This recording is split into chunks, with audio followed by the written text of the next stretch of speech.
आज हम देखेंगे एमपी पुलिस एसआई की सैलरी की वीडियो। मैं उत्तर प्रदेश एसआई और बिहार पुलिस एसआई की वीडियो डाल चुका हूं, तो देखते हैं इसका मूल वेतन क्या होता है और इसके अलाउंस यानी कि भत्ते क्या क्या होते हैं। तो सबसे पहले इसका मूल वेतन की बात करें तो इसका मूल वेतन जो एमपी पुलिस एसआई होता है उसका मूल वेतन 36,800 होता है और इस पर डियरनेस अलाउंस मिलता है 12%। तो मैं ये जो सैलरी स्ट्रक्चर बता रहा हूँ वह 7वें वेतनमान के अनुसार है। जिस पदवी का जितना अधिक पद उतना ही अधिक उसे वेतनमान दिया जाता है। मतलब जैसे इनमें कम वेतनमान है तो फिर जो राष्ट्रपति और प्रधानमंत्री हैं उनका वेतनमान रुपयों में एसआई से ज़्यादा होगा, आईपीएस का एसआई से ज़्यादा होगा और आईएएस का आईपीएस से भी ज़्यादा होगा। तो ये बात है। अब डियरनेस अलाउंस की बात करें तो यह 12% मिलता है। 36,800 का यदि हम 12% देखेंगे तो 4,416 होता है। अगर आपने एमपी पुलिस कांस्टेबल की सैलरी की वीडियो नहीं देखी तो वो मैं आपको आई बटन पर दे दूंगा, तो आप देख सकते हैं। तो यह अब एनपीएस के तहत आपको यह सैलरी मिलेगी, यानी कि 4%। इसका एनपीएस का मतलब होता है नेशनल पे स्कीम या नेशनल पेंशन स्कीम। इसके तहत आपको जो आपके खाते में से हर महीने राशि कटती है वह आपको इकट्ठी दे दी जाती है आपके रिटायरमेंट के बाद में। पहले क्या होता था, पहले पेंशन मिलती थी लेकिन 2004 या 2005 के बाद से इस सेवा को बंद कर दिया गया है। यदि आप पेंशन लेना भी चाहते हैं तो उसके 60% या 40% का नियम है। एक दिन में इसे भी समझा दूंगा। वैसे तो अब पेंशन बंद हो गई है 2004 से यदि बात करें तो। अब इसमें बात करें डियरनेस अलाउंस 12% होता है 4,416 की। और एनपीएस के तहत हर महीने आपके खाते में से आपकी जो राशि है इन दोनों को मिला दें यदि तो 41,216 हो जाता है। इन दोनों को यदि हम जोड़ दें मूल वेतन और डियरनेस अलाउंस को यानी कि महंगाई भत्ते को, तो 4,121 रुपये आपके सैलरी में से कटते हैं। और सरकार अपने खजाने बिल में से भी आपको लगभग 10% या 14% सैलरी इसमें जोड़ देती है, जो आपको इकट्ठी हो होकर रिटायरमेंट के बाद एक मुश्त दे दी जाती है। और यह रकम मतलब बढ़कर बहुत ज़्यादा हो जाती है, 50 लाख से भी आगे पहुंच जाती है यह रकम। और अब बात करें इसमें वृद्धि की, तो फिर वृद्धि की बात करें तो 3% की वृद्धि होती है हर साल। जैसे कि आपकी सैलरी है 100 रुपये, तो 100% में से 3 रुपये आपके इस साल बढ़ जाएंगे और अगले साल आपकी सैलरी 103 रुपये हो जाएगी। 103 के हिसाब से ही आपका डियरनेस अलाउंस 12% बनेगा। ऐसे करके आपकी सैलरी में इंक्रीमेंट होता जाएगा 500 से लेकर 2,000 तक हर साल। और अब बात करें आवागमन भत्ता की।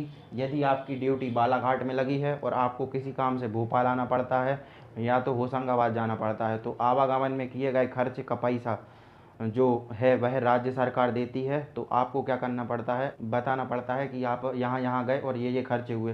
तो आपकी जेब से पैसे नहीं लगते, वो आपके खाते में ट्रांसफ़र कर दिए जाते हैं। लेकिन इस प्रक्रिया में थोड़ा समय लगता है, लेकिन आपके पैसे ट्रांसफ़र कर दिए जाते हैं। यह आवागमन भत्ता है। और अब बात करें मकान भत्ते की, तो मकान भत्ता उसे कहा जाता है जब राज्य सरकार आपको एक सुविधा देती है सरकारी आवास की। यदि सरकारी आवास में जगह उपलब्ध है तो आपको सरकारी आवास में ही रहना पड़ेगा।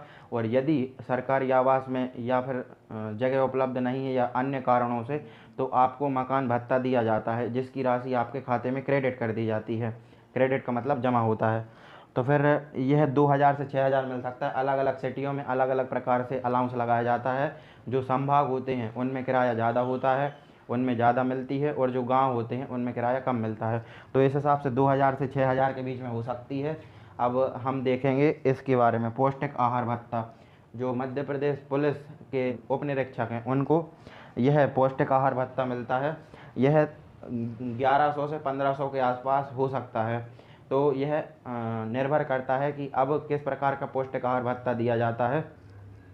अब मिलने वाली सुविधाओं के बारे में बात करें तो आपको यदि आपकी ड्यूटी थाने में लगती है तो थाने के हिसाब से जितने भी कैन राज्य सरकार द्वारा रखाए जाते हैं, आप सरकारी कामकाज के लिए वहां पर जा सकते हैं और वहां पर उपयोग कर सकते हैं उनका। लेकिन जो भी उपयोग करेंगे आपको सरकारी कामकाज के लिए ही करना पड़ेगा। आपके लिए जो कैन थाने में उपलब्ध किए जाते हैं पेट्रोल के, या फिर जो सीमा होती है पेट्रोल की, उससे ज़्यादा का पेट्रोल या डीजल ही मिलता है। वैसे तो डीजल उस सीमा से अधिक आप खर्च नहीं कर सकते। यदि खर्च कर भी देते हैं तो भी इसे फिर आपको एक लेटर लिख कर दूसरे मतलब भेजना पड़ता है कि इतना इतना पेट्रोल खर्च या डीजल खर्च हो गया है। वैसे कार यदि आप थाने में ड्यूटी करते हैं और यदि आप इंस्पेक्टर बन जाते हैं तो आपको वहाँ पर कुछ स्वतंत्रताएं भी मिलती हैं, आपके कुछ कार्य होते हैं, आपके कुछ कर्तव्य होते हैं और कानून के हिसाब से जो भी आपकी सुविधाएं हैं वह रहती हैं। एक सरकारी आवास मिलता है, कार में घूमने की भी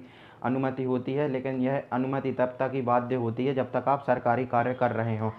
अब बात करें मिलने वाली सुविधाएं तो हो चुकी हैं, इसमें से 10% कटेगा एनपीएस के हिसाब से। और अब हम देखते हैं टोटल सैलरी कितनी हो सकती है। तो 38,800 मूल वेतन, 4,416 यह डियरनेस अलाउंस यानी कि महंगाई भत्ता, और 41,216, और इन सबको हम जोड़ देंगे 3,000 रुपये। मान के चलते हैं कि आपकी ज़िले में भी ड्यूटी हुई तो 3,000 के लगभग तो आपको मिल ही जाएंगे, यदि आपको सरकारी आवास में जगह होगी या फिर नहीं होगी तो फिर। अब बात करें पौष्टिक आहार की तो मैंने 1,500 लिख दिया है, क्योंकि हम अंदाज़ा नहीं लगा सकते उस समय जब आपकी ज्वाइनिंग होगी उस समय कितना पौष्टिक आहार होगा। तो इन सबको जोड़ते हैं तो 45,716 हो जाता है, और लगभग 150 रुपये कटते हैं टैक्स के। और बाकी जो आपका मूल वेतन हर साल बदलता रहता है, क्योंकि इसमें 3% का हर साल इंक्रीमेंट हो जाता है, और डियरनेस अलाउंस भी बढ़ जाता है। तो अगर आपको वीडियो अच्छी लगी हो तो इस वीडियो को लाइक ज़रूर करें और चैनल को सब्सक्राइब